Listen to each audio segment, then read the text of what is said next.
안녕하세요. 저는 올해 30대 중반이 된 여자입니다. 저는 얼마 전 결혼을 계획하고 있다가 충격적인 사실을 알게 되어서 결혼을 잠시 미루고 있어요. 여러분들이 제 이야기를 들어보시고 이 결혼을 해야 할지 말아야 할지 결정해 주시면 좋겠습니다.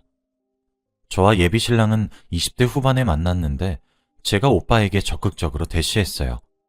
오빠가 많이 소심한 성격이고 조용해서 제가 열심히 다가간 덕에 오빠를 쟁취할 수 있었습니다. 오빠와 연애를 하는데 신기하게 저희는 안 맞는 구석이 없었고 싸우는 일도 없었어요. 오빠가 주위에 지인이 많이 없기도 하고 이성 문제로 싸운 일도 없었죠. 부모님들도 활발하고 놀기 좋아하는 남자보다 오빠처럼 다정하고 조용한 사람을 만나서 결혼하는 게 더 좋다고 했죠. 저도 오빠도 서로를 진심으로 사랑했고 30대가 되자마자 오빠는 저에게 프러포즈를 했습니다. 저희들은 서로에게 푹 빠져 있었고 둘 다 직장도 있어서 경제적으로 여유도 있다 보니 얼른 안정적인 가정을 꾸리는 것을 원했죠. 오빠는 얼른 결혼해서 저 닮은 아이를 낳고 싶어 했고 저도 아이를 낳으면 너무 행복할 것 같았어요. 양가 부모님들도 저희가 오래 연애하고 결혼을 전제로 만나고 있었던 것을 알고 계셨기에 부모님들의 허락도 쉽게 받을 수 있었습니다. 저희는 결혼식 날짜를 정식적으로 잡고 인사도 드리기 위해서 상견례를 해야 했어요. 오빠에게 여동생이 하나 있다고 했는데 말로만 들었지 한 번도 얼굴은 본 적이 없어서 조금 설레긴 했습니다. 저희는 상견례를 하기 위해 한 식당을 예약하고 저와 부모님이 먼저 와서 오빠네 부모님을 기다리고 있었어요. 그때 입구에서 오빠가 들어왔고 저는 여기야 여기 하며 오빠를 불렀죠. 오빠를 뒤따라서 오빠네 부모님이 들어왔고 그 뒤로 낯익은 한 사람이 들어왔습니다. 저는 그 여자를 보자마자 저도 모르게 몸을 움크렸고 심장이 미친 듯이 빠르게 뛰기 시작했어요. 그냥 우연히 그 여자와 같은 식당에서 밥을 먹나 보다 했는데 그 여자는 오빠네 부모님을 따라 저희 테이블로 와서는 앉았습니다. 그러고는 저와 눈이 마주쳤고 서로 아는 사이라서 둘 다 놀랐죠. 그 여자는 바로 제가 고등학생 시절에 저에게 학교 폭력을 했던 가해자였습니다. 이름은 민서였는데 그 친구는 저를 심하게 괴롭혔어요.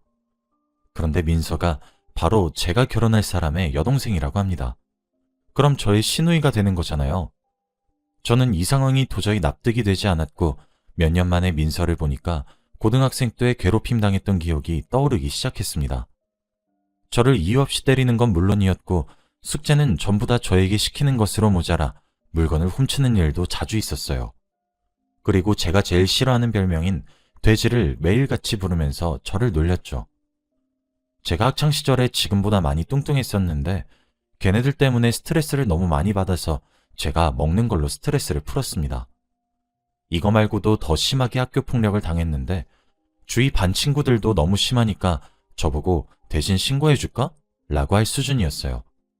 저는 이 사실을 부모님에게도 말씀드리면 일이 너무 커져 민서가 보복을 할까봐 그게 두려워서 말을 하지 못했는데 어느 날 저희 부모님은 제가 스트레스 때문에 머리카락도 빠지고 몸에 상처가 많이 늘어난 것을 보고는 저에게 다가와서 혹시 학교에서 무슨 일 있니? 라고 물어보시더라고요. 저는 그날 울면서 엄마 아빠에게 이때까지 당한 내용들을 다 말했고 저희 부모님은 화를 참지 못하고 학교로 가서 민서를 신고했습니다. 민서는 결국 학교폭력 징계를 받았는데 벌을 받고도 정신을 차리지 못해서 저한테 더 심한 폭력을 가하기 시작했어요. 저는 도저히 버틸 수 없어서 부모님께 말씀드린 후 자퇴를 했고 검정고시를 봐서 고등학교 졸업장을 얻을 수 있었습니다. 자퇴를 하고 알게 된 사실이 있는데 제가 자퇴하고 나서 민서가 다른 친구들을 괴롭히다가 폭력 수준이 너무 심해져서 학교에서 처리할 수준이 아니었고 경찰에서 해결을 봐야 할 수준이라 결국 소년원까지 갔다고 하더라고요. 소년원에 갔다는 소식까지 듣고 그 뒤로는 한 번도 보고 들은 적이 없어서 기억에서 잊혀가고 있었는데 몇십 년 만에 상견례 자리에서 만날 줄 누가 알았을까요? 그런데 민서는 저를 보자마자 어? 오랜만이다? 하며 저에게 아는 척을 하더군요. 저를 보고도 반갑게 인사하는 민서를 보고 너무 당황스러웠는데 그때 다들 저희 보고 아는 사이야? 라고 물었죠. 민서는 그냥 학교 친구였어 라고 말을 했고 저는 민서의 뻔뻔함에 할 말을 잃었습니다. 그러고 나서 밥을 먹다가 잠깐 화장실을 갔는데 민서가 뒤따라 들어오더군요. 야, 돼지, 오랜만이다. 몇 년 만이야, 이게? 돼지는 학창시절에 민서가 뚱뚱했던 저에게 부르던 별명이었어요. 저는 오빠에게 예전에 제가 학교 폭력을 당했고 뚱뚱했었다는 말을 절대 하지 않았는데 자칫하다가는 민서가 다 폭로할 수도 있다는 사실에 너무 무섭더라고요. 민서는 그동안 성형도 많이 했는지 얼굴이 많이 달라졌습니다. 그래서인지 저희 부모님은 몇십 년 전에 봤던 민서의 얼굴을 기억하지 못하는 듯 하더군요. 상견례 자리는 저에게 너무 지옥 같았고 민서가 한마디 한마디 할 때마다 저는 움찔거렸습니다. 그리고 집으로 돌아와서 정말 이 결혼을 진행해야 하나 혼자서 고민하고 있을 그때 민서에게서 카톡이 왔어요. 야, 돼지. 학창시절에도 똑같은 말투로 저를 괴롭히곤 했는데 다시 그 말을 들으니까 힘들더라고요. 민서는 제 과거를 빌미로 저를 협박하면서 저를 이용하기 시작했어요. 옛날 그대로 돈을 빌려달라고 하는 건 기본이었고 자기네 집으로 배달음식 좀 시켜달라고도 하면서 저보고 이래라 저래라 했죠. 그런데 처음엔 이 사실을 오빠가 알면 저한테 실망할까봐 알려지는 게 두려워서 하라는 대로 했는데 하면 할수록 제가 이 짓을 왜 하고 있는지 모르겠더라고요. 그때는 학생이었으니까 자퇴를 하면서 도망을 쳤는데 지금의 저는 민서보다 좋은 회사를 다니고 있고 잘 살고 있는데 아직도 민서한테 복종하는 제가 너무 한심했습니다. 그래서 한두 번 하다가 제대로 정신을 차리고 민서가 시키는 짓은 아무것도 하지 않았어요. 나 이제 네가 시키는 짓 안 해. 내가 옛날에 박수현으로 보이니? 나 옛날에 뚱뚱하고 네 말에 복종하던 내가 아니야. 어쭈, 돼지 많이 컸다? 옛날엔 나한테 말도 못 걸었는데. 참, 나랑 말 섞는 것으로도 고마워야지. 그게 무슨 말버릇이니? 네 과거가 까발려지는 게 부끄럽지 않나 봐? 응, 세상에 남자는 많은데 왜? 다른 남자 만나면 되지. 그리고 너 하나 때문에 나랑 오빠가 헤어질 것 같니?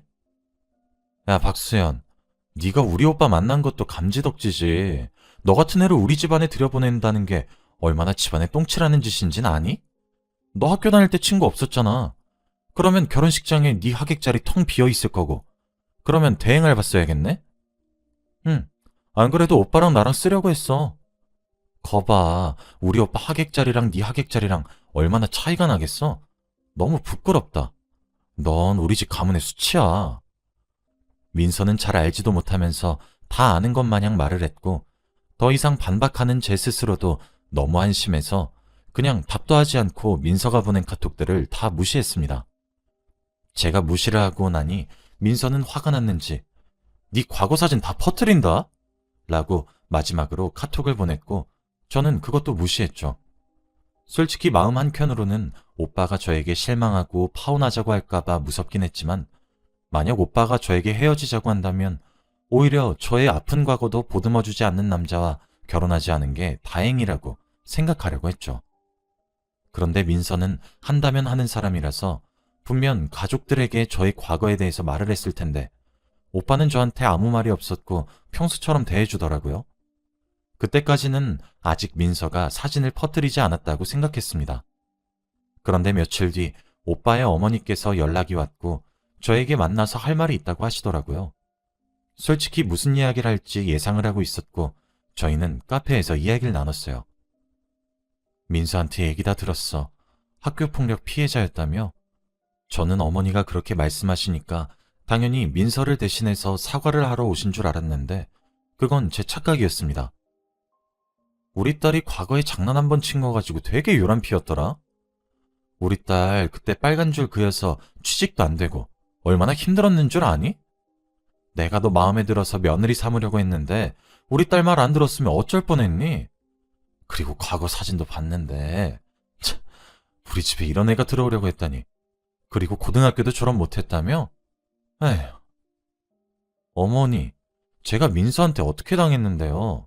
매일같이 때리고 시키고 솔직히 그때 민서 때문에 죽고 싶다는 생각한 적 한두 번이 아니에요. 그래도 제가 이 정도로 끝낸 게 다행이라고 생각하셔야죠. 그리고 저 고등학교 민서 괴롭힘 못 견뎌서 자퇴했고 검정고시 본 후에 대학교 좋은 곳 갔고요. 지금은 민서보다 더 좋은 회사 다니고 있어요. 어머머? 이 말하는 꼬라지 좀 봐라. 우리 딸이 어쩌고 어째? 어떻게 이런 무식한 애가 우리 집에 들여고 했는지. 나 참. 민서 아니었으면 네 검은 속내 모를 뻔했다. 그리고 하객 대행 쓸 거라며? 무슨 그런데 돈을 쓰니? 우리 아들이나 이용해 먹고 우리 가족들 다 속이고. 이건 사기 결혼이지. 우리 아들 딸 봐라. 학창시절에 얼마나 잘 살았는데. 주위에 친구들이 바글바글 하잖니? 네가 친구가 없다는 건 그만큼 네 인성이 글러먹었다는 거야. 결혼은 좀 더 생각해보자. 어머니, 결혼을 미루시겠다는 거예요? 그럼 내가 네 더러운 과거를 알아버렸는데 여기서 결혼을 진행하면 우리 아들이 너무 아깝지 않겠니? 우리 아들은 더 좋은 여자 만날 수도 있는데 너한테 우리 아들은 너무 아까워. 어머니는 자리를 박차고 나가셨고 저는 너무 어이가 없어서 그 자리에서 얼음물 한 잔을 원샷하고 나왔습니다. 이런 집에 시집을 갈 바에는 평생 혼자서 사는 게 훨씬 낫겠다는 생각이 들었어요. 저는 오빠에게 다 말하고 싶었지만 저녁이 될 때까지 오빠가 연락이 없길래 오빠가 제 과거를 알고 저와 헤어지려고 하나 보다 싶었습니다. 오빠네 가족들은 며칠 동안 저에게 연락하지 않아서 결혼도 무산이 되었다고 생각하려는 찰나 그때 오빠의 어머니께서 연락이 왔습니다. 내가 미안하다. 딱 이 한마디 하셨습니다. 내가 아무것도 모르고 너한테 막말을 했구나 며느라. 지금 우리 민서는 오빠한테 미안하다고 사과하고 있고 나도 너한테 막말한 거 사과하려고 한다. 내가 우리 아들에 대해서 너무 무관심했어. 잘 알지도 못하고 심한 말을 해버렸네. 처음에는 결혼을 생각해보자고 했던 어머니가 갑자기 왜 저를 며느리라고 칭하시면서 사과를 하나 싶었는데 잘 알지도 못하고 라는 문장을 듣고 오빠가 자기 가족들에게 모든 사실을 다 말한 것을 눈치챘습니다. 사실 하객대행도 오빠가 하자고 한 거예요. 오빠는 부모님 모르게 혼자 가지고 있던 상처가 있었습니다. 소심한 성격의 오빠는 학창시절에 친구를 사귀지 못했고 대학교를 가서도 회사에 가서도 소심한 성격 탓에 사람을 멀리하는 경향이 있었어요. 그리고 잘 적응도 못하고 말이 없다 보니 사람들이 은근히 오빠를 따돌렸기에 오빠는 지인이 많이 없었습니다. 그래서 하객대행은 제 하객자리가 아니라 오빠 하객자리에 하려고 했던 거였죠. 저는 고등학교 친구만 없었지 대학교 지인들과 직장 지인들이 많았는데 오빠는 그렇지 않으니까 하객대행을 쓰겠다고 한 건데 오빠네 가족들은 아무것도 모르고 학창시절에 저만 판단하고 제가 하객대행을 쓸 것이라고 단정지었습니다. 오빠가 나중에 말해줬는데 어머니가 저와 카페에서 이야기를 하고 화가 잔뜩 난 채로 집으로 돌아와서 오빠에게 결혼하지 말라고 했대요. 오빠는 갑작스럽게 무슨 소리냐고 물었고 모든 내용을 다 말하니까 오빠는 화를 참지 못하고 왜 알지도 못하면서 그런 말을 해요? 라고 했답니다. 오빤 성격이 워낙 소심하고 조용해서 한 번도 화내는 걸 본 적이 없는데 그렇게 큰 소리 친 건 처음이었다고 하더군요. 그래서 어머니와 민서한테 자신이 왕따를 당하고 있다는 사실을 말했고 그때 어머니는 뒷목을 잡고 주저앉아 버렸대요. 민서는 제가 뚱뚱했던 사진을 보여주면서 이래도 얘랑 결혼하고 싶어? 라고 물었고 오빠는 오히려 학교 폭력을 했던 민서에게 화를 불같이 내면서 당장 저한테 사과하라고 했다더군요. 그런데 민서는 끝까지 고집을 피우면서 내가 그런 돼지한테 왜 사과해? 난 잘못한 거 없고 그때 징계 받았으면 됐지. 라고 했다고 합니다. 저는 원래 민서가 그런 성격이니까 그런가 보다 했는데 오히려 화는 오빠가 더 냈어요. 오빠는 민서가 어렵게 들어간 회사 커뮤니티에 글을 썼는데 민서가 과거에 비행을 저질러서 소년원에 갔다는 사실과 지금도 정신 못 차리고 피해자한테 이런 짓을 하고 있다고 아주 자세하게 글을 썼고 글 마지막에 새언니에게 제대로 된 사과를 한다면 이 글을 삭제하겠습니다. 라고 작성했습니다. 민서가 다니는 회사가 큰 회사는 아니었지만 그래도 민서는 과거 저지른 일 때문에 어렵게 들어간 회사라서 잘리면 안 됐죠. 글을 쓴 날 저녁에 저희 집으로 찾아와서 무릎을 꿇고 사과했습니다. 내가 죽을 죄를 지었어. 용서해줘. 앞으로 다신 안 그럴게. 라고 하더라고요. 민서는 그 말을 하면서 눈물을 뚝뚝 흘렸고 진심인지 아닌지 모르겠지만 그래도 저는 사과를 받아주기로 했습니다. 오빠에게 사과를 받았다고 말하고 글을 삭제하라고 했어요. 오빠는 저에게 왜 자기 동생한테 폭력당한 사실을 말하지 않았고 자기 가족들이 괴롭히는데 반박하지 않았냐고 화를 내더군요. 솔직히 저도 화가 나고 억울했지만 제가 말한다고 해서 달라지는 건 하나도 없다는 것을 제가 제일 잘 알았기에 조용히 있었던 겁니다. 학창시절에 폭력을 당했던 저는 이런 상황을 누구보다 잘 알았거든요. 그리고 오빠가 숨기고 싶어 했던 비밀을 제가 함부로 이야기하는 것도 예의가 아니라고 생각했고요. 오빠는 제 이야기를 듣고는 저를 안아주면서 내가 미안해. 내가 다 잘못했어. 라고 하며 진심으로 사과를 했고 행복하게 해주겠다면서 결혼을 다시 추진해보자고 했습니다. 솔직히 결혼 전부터 이런 어색한 사이가 된 집안과 다시 잘 지낼 수 있을까요? 민서와 어머니가 저한테 했던 말들이 아직까지 가슴에 박혀 있어서 가끔씩 떠오르곤 하는데 민서와 어머니를 계속 보면 상처가 더 깊어질 것 같습니다. 오빠는 결혼하고 시댁은 아예 오지 말자고 했지만 그래도 가족인데 그럴 수 있나요? 그래서 지금까지도 결혼을 고민하고 있고 오빠는 저 아니면 결혼 안 하겠다고 난리를 피웁니다. 오빠 가족들도 결혼해달라고 부탁하고 있는 상황이고요. 저도 오빠가 좋긴 하지만 신우이가 제 학창시절 학교폭력 가해자인 게 너무 걸리네요. 여러분들이라면 어떻게 하실 생각인가요? 제 이야기는 여기까지입니다. 들어주셔서 감사해요.